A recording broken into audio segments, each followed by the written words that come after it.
Hi, everyone. So, welcome to our weekend video, and you're going to use this to take notes for our quiz. So, here's where we are and where we're headed for this great piece of Talmud, this sugya called Yeush Shelo Midat, meaning, is there retroactive despair? Meaning that if I find something and even though the loser doesn't know that he has lost that item, but eventually, when that loser does find out that he loses that item, he will say, "Oh, it's Hefker.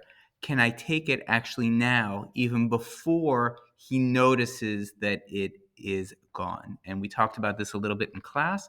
And Rava and Abaye have two different ideas about this. So the idea of finding something and using it before someone actually has knowledge that it's gone means despair without knowledge, meaning I didn't have knowledge that I should be despairing, but when I do have knowledge, I will despair. So that term is Yeush Shelo Midat. Yeush Shelo Midat. And we have two people who often argue with each other, Rava and Abaye. And actually, always, when the two of them argue with each other, Rava and Abaye, the law is always like Rava, except for six cases. Six cases. And the question is this one of those six cases where Abaye is correct? So what do they both mean? Rava says yes, actually. Yet there is such a thing as Yeush Shelo Midat. There is such a thing as despairing, even though you don't realize that you have something that needs to be despaired of. And so Rava would say that this person, if they found this money, even though they found it, it was lost here, and this person doesn't realize until 4 o'clock it's lost, this person from 3 to 4 may use this money. But according to Abaye, who says there's no such thing as Yeush Shalom Midat, he says no. The only time the finder is allowed to start using this money is when the loser basically says, "Hey, I lost this and it is Hefker." We had some questions about Hefker the other day. Oh, and by the way, these are good kind of distinctions to know who is the one who says there is such a thing as Yeush Shalom Midat, and who's the person who says there is no such thing as Yeush Shalom Midat. And here's my way of remembering. So I say, so Abaye, so we say usually, "Yay, I found an object." So even though this is Abaye talking, even though my name is Abaye, I would never say, "Yay, I found something," unless someone had actually declared that thing Hefker first. So Abaye is very hesitant with his yays because he's very suspicious. Has that person actually declared Hefker? Because if they have not, I would be stealing that because I'm not allowed to take something unless someone has actually declared Hefker. By the way, we had a couple questions about Hefker the other day, and I did this bit of research. And it says the following: property becomes Hefker in two ways, just as ownership can generally cease in the same two ways. One, when it is clear that property can no more be returned permanently to an individual's possession. For example, a bird which escaped, provided that no other person has acquired it, that is like, "Oh, I'm never going to get that bird back," right? It just flies away. That's definitely Hefker. Number two, when the owner decides not to have it again in his possession. For instance, if he renounces it or he gives up hope of recovery of lost property, as in all other instances of termination of the ownership, such as Yeush, that's what we have. The only formality, right? This is what it required. Required in this case, renunciation is the manifestations of the owner's intention. The owner has to show intention. How can that owner show intention? We were talking about this in class. Does the owner need to show intention through something that is verbal, or can they do it in some other way? And so the answer to that question is he shows intention or she shows intention, whether by word or by conduct, as when he declares, "This is renounced in favor of anyone who wants it," like it can be a physical thing, or by any conduct. Like if someone just goes like, right, kind of like, forget about it, right? I don't want that anymore. I'm not even like, you look at the stuff and you're like, "I'm out of here," right? So you can either, so it's not so clear, right? I wish it was always you had to verbally state it, but we're not saying that. There can actually be some kind of physical motion that declares Hefker as well. Similarly, the circumstances in which property is found may indicate that the owner therefore has the ownership has been renounced, as in a case of intentional loss, Aveda Medat, when the owner knowingly leaves the property, right? This is different. Avedah Medat is intentional loss. We're talking about Avedah Shalomidat, right? When the owner knowingly leaves property in a place where he's likely to lose it, such as produce scattered on the threshing floor, right? He knew he was going to lose that, right? So he kind of would give up kind of at the get-go, or an open jar of wine of oil in a public domain, right? Right. So that's circumstances in which property is found may indicate. Or so, let's try this again. Circumstance sometimes where the property is found can indicate that the ownership has been renounced, that we've actually shown something to be hefker, and that's what we call intentional loss. And an example of that was the wheat on the threshing floor, right? We saw that and we were like, oh, no. I know there's going to be some wheat left over. And from the get-go, I'm basically saying, I don't want it. That's hefker all the way from the get-go. Right? So if they knowingly leave it in that place, they're likely to lose it. And that's also an act of kind of giving it up or showing that something is hefker. The fact that ownership is relinquished by mental decision, right? So actually something in your mind, whether it is a thought or whether it is an actually spoken thing, this is interesting, means that minors, right? So there's the technical legal opinion that minors don't actually have that kind of mental capacity. So they actually cannot dispose of property by doing this.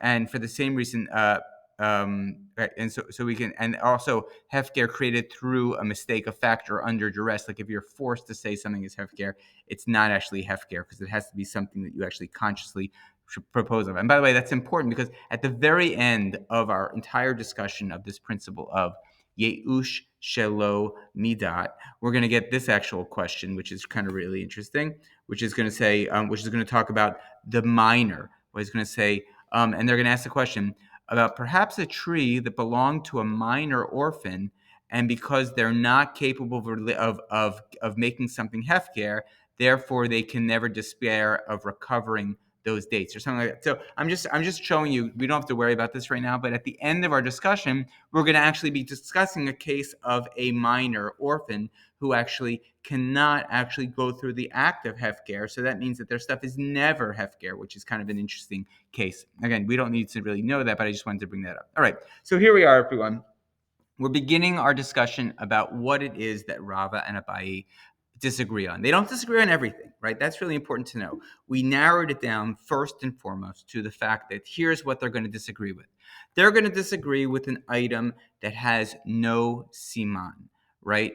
And it doesn't, because it doesn't have a siman, whoever finds that object is going to say, the person who lost that knows that there's no siman. He's not gonna, the person who finds it, because the person who lost it knows that there's no siman. He's never gonna come back for it. He's gonna declare it hefker. Anyone who takes it can take it, right? But what we're really questioning here is, okay, we all agree what happens with something that doesn't have a siman on it, but what we don't agree with is the timing of when it actually comes into the true usable ownership and usability of the one who finds it. So here we go. And so this word is going to come up again and again, 12 different times, tashma, in the next part of our Gemara. All right. And what does the word tashma mean? It means come and hear a Braita or a Mishnah that in some way is going to shed light and help us understand what is the correct answer in this question. So whenever we see a tashma, we can say, here is a source that's pretty high because it's from a Mishnah or a Braita. It's not a source of someone from the Talmud talking. It's someone from the Mishnah talking or around that time period. So it's a higher source. But it's not as high as the Torah, but it's a pretty high source, right? And we know from the fact that there's tashma after tashma after tashma that something isn't working. The tashma is supposed to give evidence of which of these people, Rava or Abaye, is correct. And we just can't get it. Over and over again, we're trying. We're bringing up a potential proof text, a potential way of showing that one of them is correct by example, and we're just not showing it. So here, look, if you look at this right now, here is from the Steinsaltz Talmud. I have actually gone ahead and shown you. Here's Tashma 1, 2, 3, 4, 5. Tashma 6, 7, 8. Tashma 9, Tashma 10. Tashma 11. Tashma 12. And we end actually with the words Tiyufta de Rava Tiyufta. Tiyufta de Rava Tiyufta. So, and Tiyufta means a refutation. So, the way that we have tried to, the challenge that we have placed on Rava is a great challenge, or the refutation of Rava is a refutation. Rava is refuted. And if Rava is refuted, if Rava is challenged, and if that challenge is won, then who wins? Not Rava, but Abaye. So we know actually, so I'm giving you actually the answer way at the end. After 12 Tashmas, we get the answer is Rava is the loser, Abaye is the winner. And let's just recall what Abaye says in the end. Abaye says, there is no such thing as Yeush Shalom Midat. Abaye says, the only time that a finder can take the object is when the finder knows that the loser has truly lost that object and has shown in some way that it is hefker, never before, only afterwards, or at like a split second moment. All right. So here are our tashmas, and I just want to show you this also in a on a real Talmud page. All those, so that was the Steinsaltz, right? That's a little bit easier because you see punctuation and you see vowels for the Hebrew. But here we have a traditional Talmud page called a Shas Bavli, and here's what we have. So here's the Ki Plige, where they're disagreeing, Rav and Abaye, they're agreeing b'davar she'ein, both that there is no siman, there's no sign of some sort. Look at all the tashmas, and you'll notice, this is important, that sometimes they don't even write out tashma in its full word. They just do tough shin, and we should know that's the kind of an acronym for tashma. So 1, 2, 3, 4, 5, 6, 7, 8, tashma 8. For some reason they do the whole thing there. Let's see where else we have it. 9, 10, 11, 12, and then the words tiyufta, derav, tiyufta. That's a lot of Talmud, by the way. You've never studied that much before. But again, I may give you just kind of know how to identify this term. If you're given a blank piece for a quiz, you'll have to kind of highlight the tashmas, right? Okay. Good. So here's really what it looks like also if we were to go ahead and kind of map out the entire sugya. You've got 12 tashmas ending with tiyufta de Rava tiyufta. The refutation of Rava is a good refutation. And of course, these words didn't come up after Tashma 1. It came after Tashma 12. So the only thing we can say at this point is whatever happens in this sugya, we know the very last one, Tashma number 12, is a really good proof for Abaye that Rava can, for some reason, not push away, right? Because Rava can't push it away, so all of a sudden that this example that supports Abaye is a really good example, and the refutation that was given to Rava is a good refutation. Okay, but what happens beforehand? So here we go. So Tashma number 1, we're going to see a text that seems to show that Rava is correct, and then we're going to show, nope, maybe not. Abaye could be correct, and that means we have to go to 2. Same thing happens there. A text that shows Rav is correct. Nope, maybe not. Abaye could be correct. Text 3. A text that shows, okay, at 4, same thing. 5, same thing. 6, same thing. Up, now we have a different one. Tashma number 7 is a text that could support one or the other. And there's it's just not conclusive enough there. Number 8, another text seems to show Rav is correct. Nope, maybe not. Here we go. Tashma number 9 is the first time we go to the Abaye side. We have a text that seems to show that Abaye is correct. Nope, but maybe not. Here's a back to Rava. A text seems to show Rava is correct. Nope, maybe not. A text seems to show Abaye is correct. Nope, maybe not. Rava could be correct. And then we have our final one. A text that's going to show that Abaye is correct, and Rava can't show that this is not correct. So it's done. By the way, interesting enough, on Tashma number 10, when Rava is correct, maybe Abaye could be correct, and actually it's Rava who helps us see that it's true, which is really interesting. Okay. So one thing that I want to know, since we're kind of some of these Some of these Tashmas are going to show that Rava is correct. Some of these Tashmas are going to show that Abaye is correct. So here's an interesting thing that we need to know. How is Rava going to prove that he is correct? And how will Abaye try to show that this is not correct? So what is Rava going to try to do? Rava is trying to show that there is such a thing as Yeush Shelo Midad. There is such a thing of someone despairing even though they have not yet figured out they've lost that object that they are going to despair of. So Rava is going to try to find examples where this is true, where a finder finds something before the loser knows that that loser has lost that object.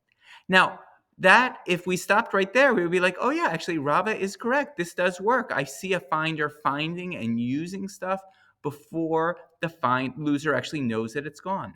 Now, the question is, how is Abaye going to try to show that it's not, we think it's that kind of situation, but it's really not? And this is what's going to happen. What Abaye is going to try to do is, Abaye is going to try to show us that we may have thought that the loser doesn't realize that it's gone when the finder finds it. But if we think again, I'm going to tell you something about this situation that is going to help us understand that actually that loser either realizes at the exact moment that the finder finds it, that loser actually realizes that it's gone. So there's really no time at all that the finder actually finds and the loser hasn't realized that that thing is lost. So there's no moment where here I gave it an hour of time between where the finder finds and uses and the loser realizes it's gone. What Abaye is going to try to do is basically take this 3 to 4 and take this to 3 minutes and 3 hour 301. Like there's 1 second difference, or a 0.5 second difference, or a 0 seconds difference. Really, is what they're going to try to do, is show that there can be no robbery involved because there's no time for that robbery to happen. The moment the finder finds is almost the same moment as the loser loses. And actually, Abaye is going to go even further than that. It's going to say actually the loser actually declares that object hefker even before he loses the object. I remember we had a situation. I think Yoni, you said in class, like, oh, that can never be true. How can the finder find an object? How can what was it? How can the finder find an object before the loser has lost that object? And actually, and in this case, we're bringing the loser's idea of declaring it hefker even before the loser loses that object at all. Like almost like, and how would that happen? The loser kind of knows I'm going into a situation where it's very likely I might lose this object. So in a sense, I'm going to go into this situation fully understanding that if I lose the object, it's going to be hefker. And you can imagine how this might happen. Like I'm basically taking I'm holding a gold bar in my hand. It's very heavy, and I'm going swimming in to try to break a record. Now I know that there's a possibility that I might drop that gold. Why is that? Because other people have tried to do this record before and they failed and they've dropped the gold. So I know I might do it too. So the question is, if someone finds that gold, are they stealing? No. Here's what I'm going to do. I'm going to declare this saying, if I can't hold on to this gold bar, and if it falls, and if someone retrieves it in a fishing net or something, it's hefker. It's not right. So, and I'm not waiting till the moment I lose it, being, oh, I lost it. It's hefker.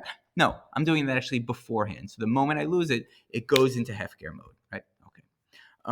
So here we go. Now, secondly, so that's kind of what Abaye is going to do. So that's an important thing, and I would review that. Turn the video back and review that for a second, because that's definitely something I'm going to ask on the quiz. How is Rava going to prove that he's correct? But more importantly, how is Abaye going to show that Rava is not correct? And then secondly, how is Abaye going to prove that he is correct? Well, he's going to have to show situations where the finder wants to pick up something but isn't allowed to, is in some way forbidden from doing so.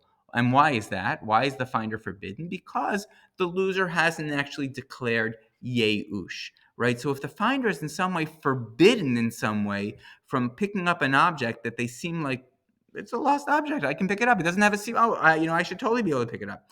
But for some reason, if the finder hesitates or the finder says, no, I can't do that, I'm sorry, then we know that actually Abaye's principle is actually operative.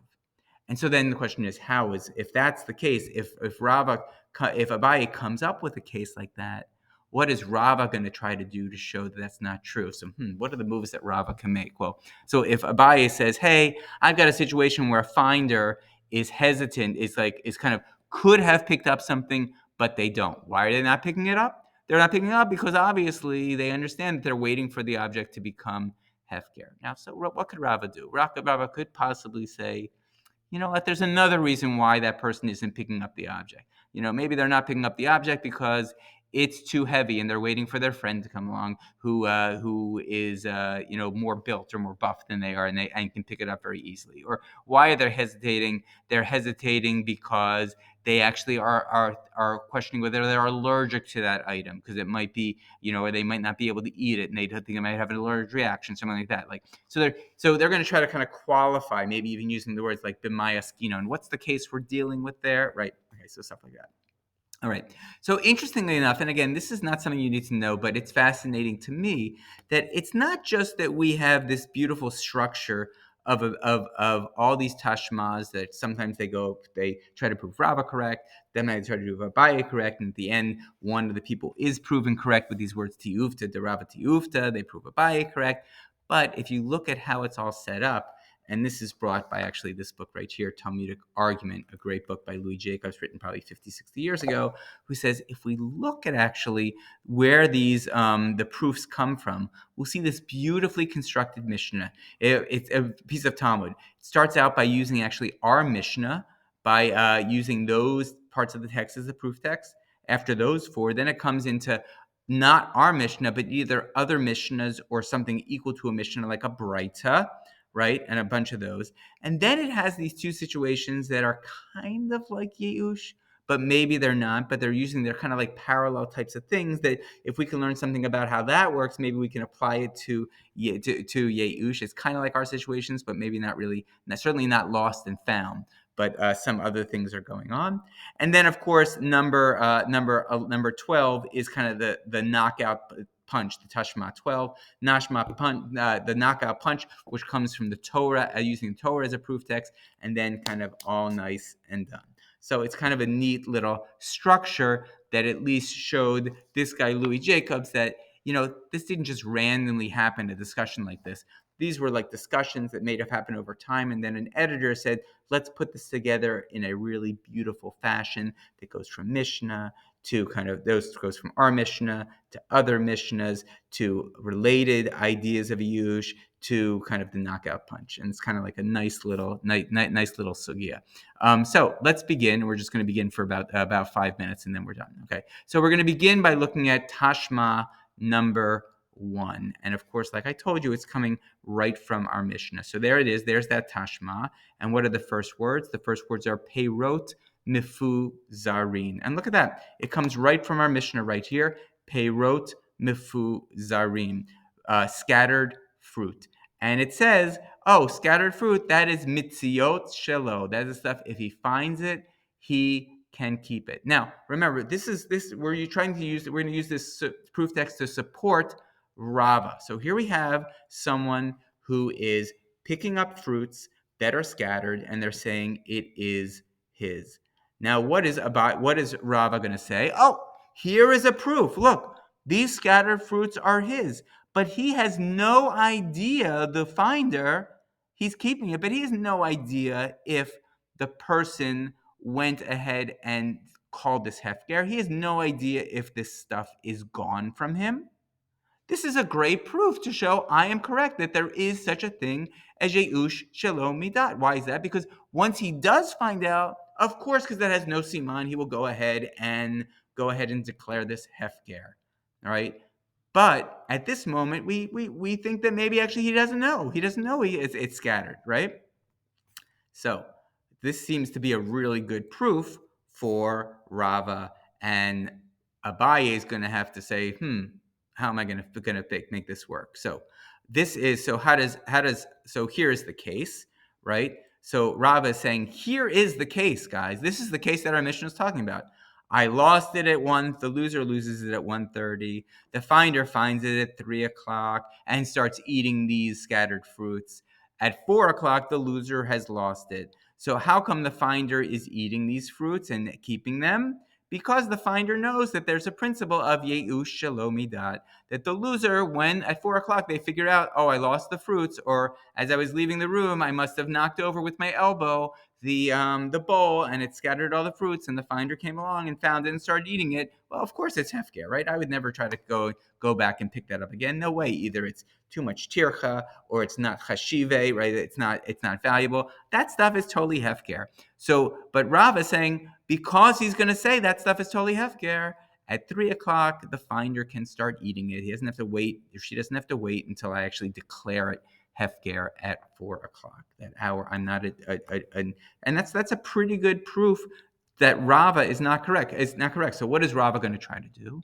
Rava is going to show us that actually it doesn't work that way. That there's not this whole hour lag. There's actually no lag at all. And or Rava's going to or Abaye is going to show us not only is there no lag, but maybe even the loser has declared it hefker even before he loses it, right? And that's exactly what Abaye is going to show us here. What is he going to say? He's going to say the following. He's going to say, what's the case we're dealing with here? And we already talked about this once. When we talk about scattered fruits, when we talked about that already, we knew that they weren't just talking about any types of fruits. They were talking about the situation of a threshing floor. And what do we know about a threshing floor? We know about a threshing floor that when you're there, you know that there are, right, everyone's coming and going and coming and going, and I pick up all my stuff. And if I happen to have lost something, I say, not only do I say it's hefker then, even before I came, I realized that I was always gonna leave a little bit on the floor. And I declare it hefker even before I have lost it. And that's exactly what Abaye is going to say. Abaye is going to say, hey, actually, the loser, even before they come to start the process of of of, of threshing, of making wheat out of chaff, of separating the wheat from the chaff, I've already said if if anything falls on the floor, I'm declaring it hefker. So what we thought to be true to support Abaye, support Rava, that actually the finder found stuff before the loser declared it hefker. Now, since we know this is a very specific case of a threshing floor, we know that in the case of a threshing floor, the custom is before you even walk into the building, you've declared everything I might fall hefker. So when the finder finds that stuff, is the finder guilty of stealing everything? Not at all. It was already hefker hours ago, right? So we did it. So basically, Rava's proof that we thought could be a good one was rejected. Now we go on to Tashma number 2, which begins with the words Ma'ot Mefu Zarot. Look at that right from the Mishnah. If he found scattered money. If he found scattered money, Ma'ot Mefu Zarot. And we see that that's Mitziot Shelo. And as an extra credit piece on the quiz on Tuesday, I'll ask you to try to go through kind of A, how this supports Rava, and B, what Abaye could do to kind of show that this is not true. This is not a good support of Rava. All right, so that'll be an extra credit question on the quiz, right? So you have to think about that. Of course, we'll go over the real answer on Tuesday as well. Thanks, everyone.